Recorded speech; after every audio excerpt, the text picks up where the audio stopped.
Passons maintenant aux appareils de mesure de la pression. Nous allons voir deux dispositifs, le baromètre et le manomètre. Pour le baromètre, il était inventé par Torricelli. Comment Torricelli a fabriqué le premier baromètre? Regardons ensemble cette vidéo. Remplit une éprouvette à l'aide de mercure. On la remplit complètement et ensuite, on bouche l'éprouvette avant de la retourner.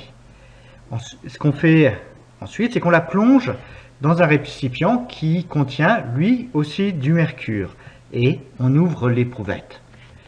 Alors à partir de là, que va-t-il se passer? La réponse qu'on pourrait attendre, ce qui semblerait le plus intuitif, c'est que le mercure descende pour qu'on retrouve un seul et même niveau dans le récipient et dans l'éprouvette. Eh bien non, c'est pas ce qui se passe. Ça, en fait, ça se passerait si l'éprouvette avait un trou, si elle était en contact avec l'air ambiant.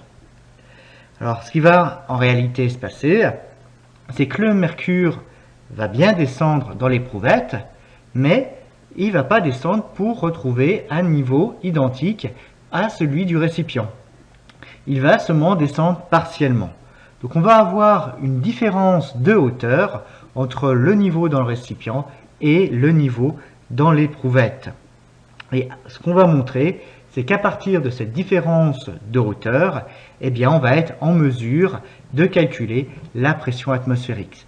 C'est l'expérience qu'on appelle du tube de Torricelli. Alors, Torricelli, qui est un physicien et un mathématicien italien, était le premier à mesurer la pression atmosphérique en utilisant son baromètre. Il est représenté ici. Une représentation schématique du baromètre nous indique, ici, c'est le vide créé lorsqu'on a renversé le mercure. Alors, la pression ici dans le tube, elle est égale à 0. Elle est presque égale à 0, puisque ici, on n'a pas un vrai vide. C'est la vapeur de mercure qui est ici, mais sa pression est presque négligeable. Est négligeable. Elle est presque égale à 0. C'est pour cela qu'on peut considérer qu'on a du vide dans le tube ici. Alors, on raisonne, même chose, c'est le même raisonnement qu'on a fait dans la relation fondamentale de l'hydrostatique. Je vais choisir deux points appartenant au même liquide et au même plan horizontal. Je vais prendre le point A et le point B.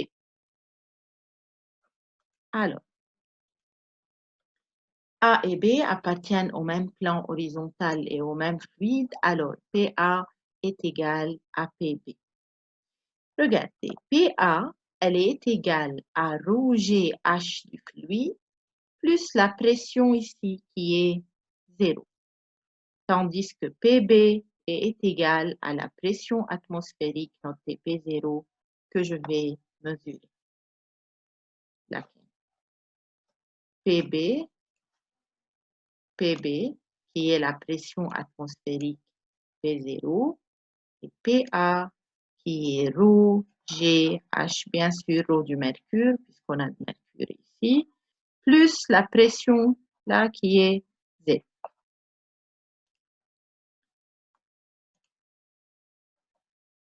Lorsqu'on place ce dispositif au niveau de la mer, on remarque que H est égal à 0,76 mètres. Alors, on peut, à partir de cette hauteur, définir l'atmosphère. Une atmosphère est définie comme étant la pression exercée par une colonne de mercure de 0,76 mètres de hauteur à 0 degré Celsius lorsque G égale 9,8. Si on considère que la densité de mercure est de 13,595 par 10,3 kg par mètre cube, et on peut calculer une atmosphère qui est égale à 0,760 mHg. Alors, je vais faire le calcul. Alors, P0, elle est égale ρ du mercure, qui est 13,59 par 10-3, fois G, fois la hauteur mesurée par Torricelli, qui est 0,76 mètres. Et vous pouvez calculer la pression atmosphérique qui est égale à 1,013 par 10-5 pascal. Parfois, on arrondit ce chiffre et on considère qu'elle est tout simplement égale à 10,5 pascal.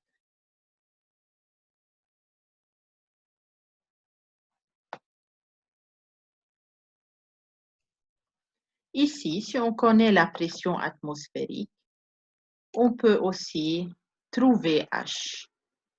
Alors, H sera égal à la pression atmosphérique divisée par ρg. Si vous remplacez la pression atmosphérique par sa valeur, et ρ par sa valeur, et G par 9,8, on obtient la même réponse qui est 0,76 mètres. C'est la hauteur mesurée par Torricelli. Passons au manomètre. Le manomètre est un tube en U contenant un liquide. Une des extrémités du tube est ouverte à la pression atmosphérique, alors que l'autre extrémité est reliée au système dont on doit mesurer la pression. Lorsque le système est en équilibre, on choisit un plan horizontal qui passe par les deux points A et B. A et B étant deux points qui appartiennent au même liquide et au même plan horizontal, alors la pression en A, c'est la pression qu'on va mesurer, elle est égale à la pression en B. La pression en A est notée P et la pression en B, c'est la pression atmosphérique P0 plus ρg H du fluide. Et comme ça, en mesurant la hauteur H, nous pouvons déterminer la pression P à l'intérieur de l'enceinte. P est appelée la pression absolue, alors que P moins P0, qui est égal à ρgh, est appelée la pression de jauge. C'est la pression qu'on mesure dans les pneus.